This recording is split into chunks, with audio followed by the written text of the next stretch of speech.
Welcome to a brand new episode of Digital Fashion Unlocked. I'm your host, Melissa. Alongside me is my co host, Carla. And this season, we're on a journey through the ever evolving world of fashion and technology. We're exploring how emerging technologies like Web3, AI, and VR are transforming the fashion landscape. Today, we are joined by the incredibly Jules from the Enso Collective. Enso is changing the game in how we think about our fashion closet and curating a community of people who are seeking that aesthetic lifestyle. Jules has collaborated with a lot of Web3 social apps and protocols like Lens and social groups like SheFi and more. On the heels of her beta app release, we are just really excited to welcome you. So, yes, without further ado, hi, Jules. Hi, how are you guys? Also, thank you so much for having me on your podcast. I've seen a couple episodes and I think you guys have done a lovely job. Thank you so Thank much. We're so excited to have you on and learn more about what you're building. Before we jump into that, I wanted to learn more about your background. I know you're in Web3 right now. Want to hear more? Where were you before this? And then we can jump into Enso as well. Yeah, absolutely. So when I was 15, I kind of started kind of my first career in fashion, and really it was all about kind of making an impact. And I created a swimsuit company with my sister. Then that led me to kind of just diving in and almost studying entrepreneurship, getting a scholarship, and then also kind of understanding, okay, what's next for me. And then I went and I actually got and moved to Spain and started working in venture capital and started thinking a lot on, okay, what are the next iterations of the entrepreneurship in Europe? And I then kind of pursued that and helped raise a 50 million euro fund to invest in early and later stage startups. And then I basically from there was super curious, and it led me to working to a later stage fund that then got me really interested into crypto and blockchain. I then spent around 2 years traveling around and basically going to a ton of different crypto conferences, speaking to everyone, hosting events. And I first met Maggie back in October for DevCon. And I literally went up to her and I said, hey, let's kind of start doing these events more frequently. And then from that kind of led into the vision of like where we are with the SheFi Summit. And then kind of help me bridge and kind of create a test group for Enso. And I actually started building Enso last year with a co-founder. We met at NFT New York, and she was wearing this like incredible outfit, and I had to go talk to her. And we just started talking about what that future of fashion looked like with our previous experiences and how kind of bringing this on chain would help a lot in distribution and also for these emerging designers and yeah, giving back to the industry. Wow. Thank you for that, Jules. I think we met probably earlier in the year when I was really onboarding into Lens Protocol and writing about digital fashion, as well as trying to rally a lot of the digital fashion and Web3 enthusiasts within that community. So it's really amazing to see, that idea. I think when we met, it was just a prototype, kind of an idea on paper. And now you have a full beta and a testing group on Telegram. You talked a little bit about what inspired your creation with the swimsuit line, but you could definitely go in a little deeper on like more of the vision. And I know there's a really amazing mission around Enso Collective. Yeah, so Enso Collective we're building a social shopping app that allows for users to get paid from the brands they love. The vision behind it is we're kind of walking advertisements all the time. whenever I go to any new conference or I go to a different event, I see someone with an outfit, I almost feel comfortable to go and talk to them and ask them where it's from. I almost want like their digital closet in my pocket to also see what their recommendations come from. I also think a lot on social media today, and a lot of the recommendations we mostly get from are probably first from friends and family, and then it leads to kind of these influencers, micro influencers that we see on social media. But the problem with social media is it's clouded with so much advertisement that at times I'm like, oh, maybe that's cute. But then at the same time, I'm like, okay, where's the brand from? I want to know it's like a really authentic piece.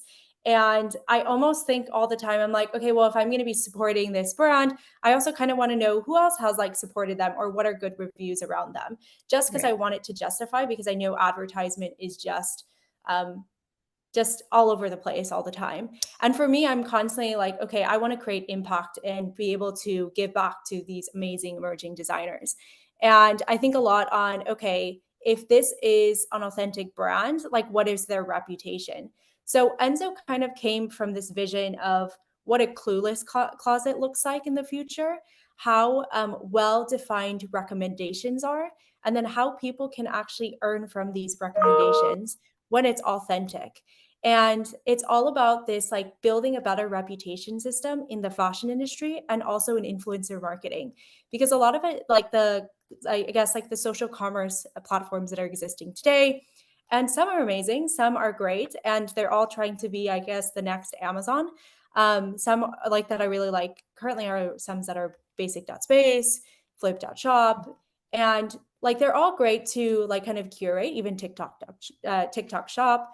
But at the same time, it's like, I don't really understand, who's buying it? Do they actually own it? Is it something that they really use daily? Or is it just because it's promotion? And a lot of times it's just promotion and I purchase a product and I actually don't feel like what connected to what they were saying. And I feel like that's a false advertisement. So we're trying to build kind of like right now, the beta, it's very early still. And it looks a little bit like an early Tumblr. I know, Melissa, you mentioned that to me. And right now it's more or less like curating your closet. So creating kind of Pinterest boards and having the boards be actually able to like curate and create like almost wish list. And from that, you're starting to curate this information and curate your taste so that we can better understand and create an algorithm that actually recommends authentic stuff that you've either from your previous purchases or things that you've liked. Thank you so much for this. It's very exciting to see kind of like the long vision for this and also what you built so far, which I've been exploring it right before the call. So really exciting. I think, as you start getting more brands into it, and especially like early stage brands, I think it's a lot that can be built upon with the community angle as well. So before we jump into that, I know you're using Web3 blockchain technology in the background. Maybe you can give us a bit more info about that and how is it used? Why is it beneficial for users to have this? Yeah, absolutely. So when you're creating an account on Enso, you can either create it with Gmail, you could create it with Apple ID, or you can connect to an existing wallet. What we're doing is an abstraction layer. So we're doing account abstraction for like the entryway. Therefore, we're going to be tracking a lot on how many new wallets are generated through email. And from there, then you can start earning your rewards. If you connect with an existing wallet, you should already have that already set up. If not, we're going to airdrop NFTs, and those NFTs are going to act almost like a folder. So they're ERC 6551s. And then basically you'll start holding your almost like a wallet, but not a wallet. It's going to be an NFT that holds all your different interactions. Then we're going to start having these public and private boards, and the private boards are going to be gated. So we're going to do a fun activation for Dev Connect, where you're going to be able to get into the Enso app with a physical item that is chipped with an IYK chip, which we're really excited about. We've done this in the past, but we didn't have the app live yet. And from that, you're going to be able to connect. You're going to be able to post within this private board So that's going to act as a campaign, and people are going to be posting against those campaigns. So basically anyone who has the hat, and we're going to actually only release 50. So we're super excited on that. If you've seen like this is fun Istanbul hat that we're doing together with SheFi, we're going to offer it out and people are going to be posting against it. And it's almost going to be a post like posting around Istanbul with the hat and some fun campaign like that. And then on the back end, you're actually, we're working with disco.xyz. So you're going to be able to get these credentials for different interactions. And that's also one way we're going to track it. So for example, if you get the hat, you'll be able to claim that credential. You'll be able to go into a private board, post against the board, and then you'll be able to, get access to limited edition. And that's going to be, I think, for the future where we see these kind of limited release rewards are going to come from these multiplayer boards that people can interact with, almost like a group chat in a way, but it's going to be in the act of like a Pinterest board where people can post against different photos. Oh my gosh, I love that. And you know what? I think account abstraction has been really, really big within the developer community, but there's still a lot of kind of mystery around it, especially when it comes to use cases for our audience. We are fashion enthusiasts and some technologists. So account abstraction could be huge, especially when you're batching these different transactions. And I just chat GPT account abstraction, and I said, explain this like I'm 5. And ChatGPT said, sure, imagine you have a piggy bank like a smart contract and you want to play with your toys, do things with the piggy bank. Normally, you would need to give some candy, which could be money, to your parents, the blockchain, so they can open the piggy bank and let you play. But account abstraction is like magic that makes the piggy bank give candy to your parents by itself, so you don't have to worry about it. This way, you can play with your toys more easily and they could do more fun things like buying new toys or sharing candy with your friends. It's like making things simpler and more exciting. And just to go off of that, I mean, blockchain has always been, you have to create your wallet, you have to get your tokens. And I think front running some of these, traditional blockchain processes through account abstraction, and especially with the Enso collection, is huge. I'm a beta tester and I was really impressed by just the sleekness of the platform, the easiness. You could use your Gmail or you can log in with your crypto wallet if you have that. So yeah, I think that's awesome, Jules. And with that being said, I know Enso places a strong emphasis on empowering tastemakers and allowing them to earn from their recommendation. How does the platform turn a passion for fashion into tangible rewards? Yeah, so I think on two fronts, or three different types of users. So there's going to be one user that's just going to be a passive user and just wants to see creative stuff and eventually pin stuff to their board. Then there's going to be tastemakers, the ones that actually love to curate, are always constantly looking for the best things. They want to take the best items, they want to share it with their friends. And then there's going to be the ones who are purchasers, who are constantly on the app because they know they get the best recommendations from that specific profile. And you can't see, you can create your own public and private profile, but at the moment you can only see your profile. We're going to eventually release this in the next month or two. And then now it's really focused on, okay, so if you're a tastemaker and you're constantly promoting stuff, you're creating almost like an affiliate link on the back end, and you're going to be earning from that affiliate link. So something similar to Like to Know It, to Amazon. Amazon has been doing this really well with influencer, but we're creating it more transparent. So transparent between the buyer, but also the tastemaker. Because a lot of times you don't really know what's on the back of that affiliate link. You don't see that creator attribution. You don't see how many people click on your link, how many people purchase, but you don't see maybe who they recommended it to eventually, right? And that gets lost. A lot of the affiliate links actually get lost in time. And we want to make it more transparent so you can actually see all of that. And we're going to do that through the use cases of NFTs. So kind of the minting within the app. So every interaction is going to be like a small mint. and that's going to be held in a folder. And then also for specific actions, you'll get different credentials. So we think that's also very important because, like, imagine you're always curating sneakers, right? And you're the one constantly curating. You're also purchasing. So you have that proof of purchase. You can add that to your digital closet and then share that with others. And you can actually share that you own this and you verify that you own these sneakers.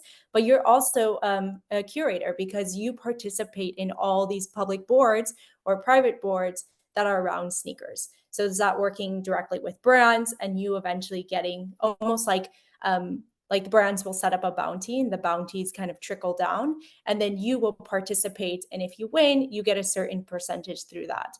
Or if there's a purchase happens from your recommendation, then also there is kind of a trickle down there as well.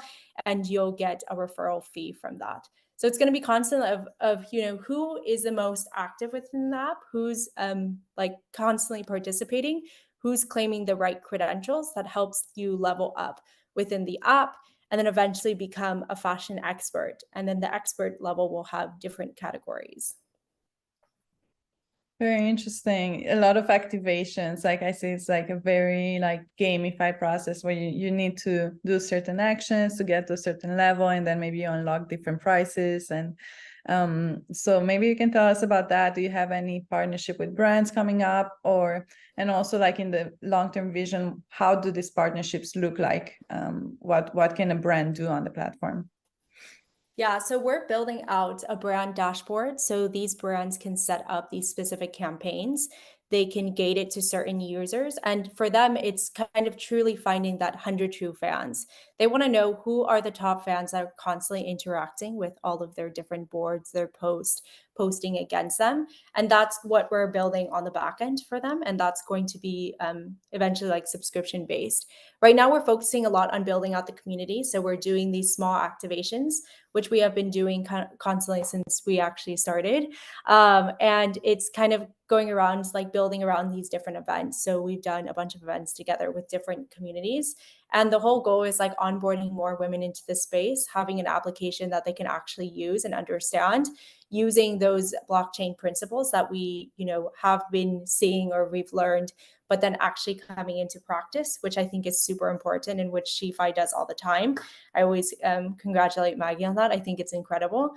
And then also on the vision of like, okay, for these brands, right? And like they can target better customers. They can also understand who are their customers that have been constantly purchasing. So I'm excited for that. And yes, we have several things coming up. I will slowly release it on social media and within the app. But we have two fun activations coming up for DevConnect. So if you're in Istanbul, let me know. We'd love to show you.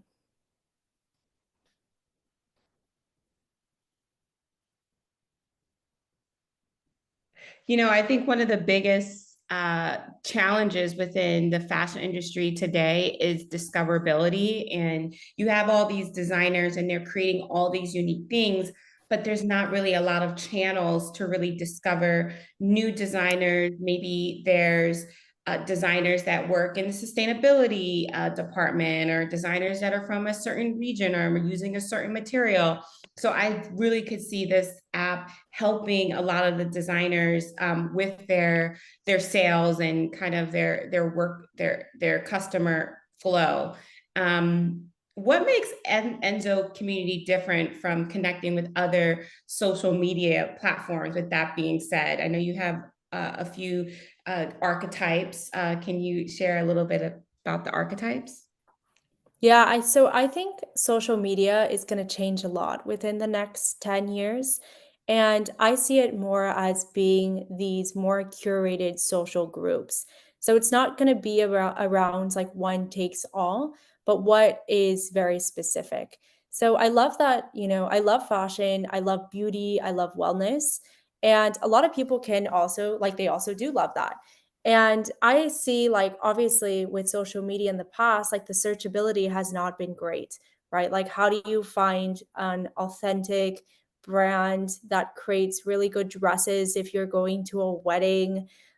Mostly right now, what you're going to do is you're probably going to go on TikTok and you're going to look up wedding dresses to wear. and it's going to come up a lot, right? And that's going to be your best chance to discover something emerging.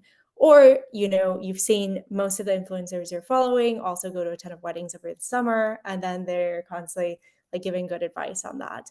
But also, like, what, is also authentic? What does that reputation look like?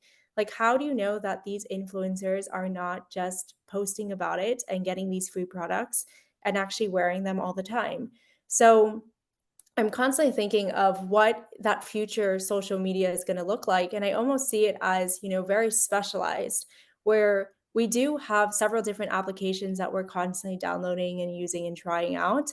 And how we're going to be able to actually build, a social commerce graph. We talk about this all the time with decentralized social media. It's like, oh, bring your followers wherever you want or wherever you can, and amongst different platforms and or different applications. So I think that as well, it's going to come to, you can bring your previous items that you hold in your closet. You can, justify with other different brands that you also have looked at, or that someone else has looked at, and you verify that that person who owns that item plus 10 of your other friends. Like, I think that is super cool, just to say the least. But yeah, I think the future of social media is going to change a lot, whether we like it or not, hopefully for the better. Yeah, I can see that, like having more specialized like rooms or communities that are, more curated to things that you like, and that allows you to really go deeper into it. So if you like fashion, like you can really go to this fashion app and find designers, new products, releases, get product releases that are targeted. Or like if you're into sports, then it's like a very sports focused thing, and you can get rewards and things like that. And then if you think also like the metaverse concept, where like you can teleport yourself into different experiences and communities, so it kind of like all plays into that as well, where like we'll see I think the community experience and kind of like rooms and communities, shape around Yeah, it's like you can bring your specific. digital closet around with you. Like, Yeah. imagine in the metaverse, like that'd be insane. Or you bring that your digital closet to all the social applications that you're on, right? And people can see from almost like a gallery of kind of things that you curated, you own, and kind of relate to you on that. I think from the first thing that I said in the beginning is like I relate to people who also love fashion, and also have that eye for curation. And I think that like we can build a whole social network around that, or whatever that means to build a social network. Maybe it's not even a social network, but it's just a community of authentic users, authentic recommendators, and then also people who want good recommendations. I think I saw in one of your pillar values that you acknowledge basically the immense buying power of women, and would like to highlight that and find ways to create spaces that are encouraging for them and supporting of this trend, right? Not trend, but just acknowledging of the fact that women do spend a lot, and we can make our choices and kind of dictate the future of even a brand with our purchase power almost, and have that voice to be able to have this kind of impact, lasting impact. So I think there's different angles you can take this, and a lot of different ways that apps or companies can start thinking about this. So I want to hear from you, what is your vision for this specific topic? Yeah, imagine like before, when Lululemon started to become a thing and everyone started to buy Lululemon, and there were certain things about the pants that we just didn't like. And the only way to really give true feedback was probably commenting them on social media, or even just writing an email if you really wanted to do that, but most people didn't take the time. So that's where we see that these boards are going to be these multiplayer boards within Enso is going to be very important, because then people will be able to vote on certain trends. They'll be able to comment. They'll be able to, vote which item they should sell out, or which is the top trending item from that specific brand. And therefore, it's not only just one centralized company like having the decision and power behind, but it's more community. It's like curated with the community and owned from that. So I think that's really incredible. And that also comes to the point of where decentralization is going. If having like everyone have a voice, everyone have a power to make a choice. And that to me is incredible if we can like promote that, especially with something like fashion, right? Because a lot of the times it's like, okay, exactly what you're saying, like the path getting into crypto, most of the times it's okay, the first thing is like understanding what the principles are, and then opening a wallet, and then making your first purchase. A lot of people don't relate to just purchasing, an NFT. They don't know if it's going to allow them to, like maybe they don't get it. Maybe they're not curators and they want to curate and are always purchasing art. But more of like maybe they want to purchase a specific item, a piece of clothing that they can wear every day. And that gives them access to a certain group chat or a certain board or a certain event that they could go to. And then eventually, like they have more power into kind of not making decisions, but more of like within this power user group. And they also have 100 people who also purchase all these Lululemon jackets or Adidas or whatever it is. I love that. I just finished writing a column on consumerism and how modern consumers make choices based on different decision making, whether it's following the crowd, maybe it's influence, maybe it's like a somatic choice that you're connected emotionally.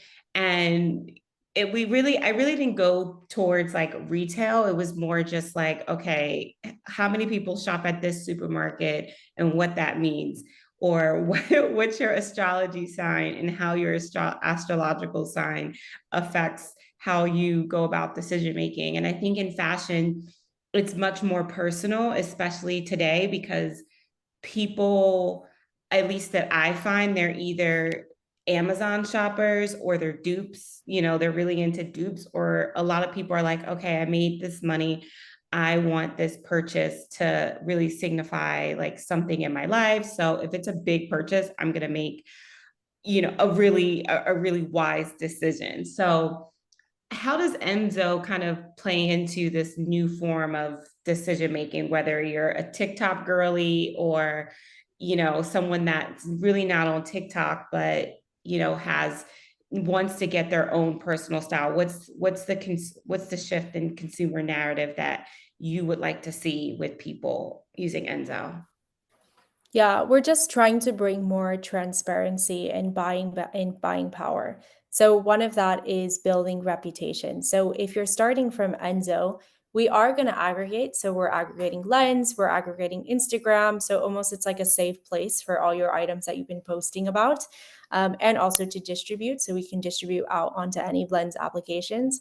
But I think what's interesting is like, okay, how are you like curating your information and building this reputation on Enso that then you can showcase to other people that you actually like have this proof?